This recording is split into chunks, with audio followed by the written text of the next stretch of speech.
In the Asian trade today, safe haven assets won favor with investors because an attack on Saudi Arabian refining facilities on Saturday disrupts global oil supplies. This week, the Federal Reserve is holding a two-day policy meeting, so traders will get to know its policy update on Wednesday. Besides, the Bank of Japan is due to announce its policy decision on Thursday. The US dollar index, which tracks the dynamic of the greenback against a basket of 6 major currencies, slipped 0.07% to 98.16. The US dollar shed 0.22% versus the yen. Today, the dollar-yen pair settled down at 107.85 after Friday's close at 108.09.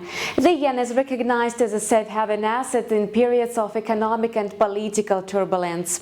China reported overnight that its industrial production and retail sales eased the pace of growth in August. Retail sales rose to 7.5% in annual terms, weaker than the forecast for a 7.9% gain.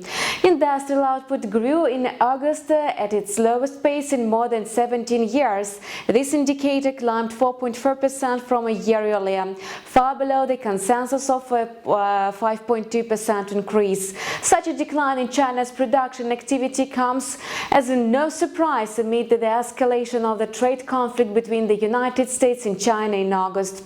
Meanwhile, the AUD-USD pair is trading steadily at the level about 0.6872. Follow developments in financial markets on InstaForex TV channel. Stay tuned with us.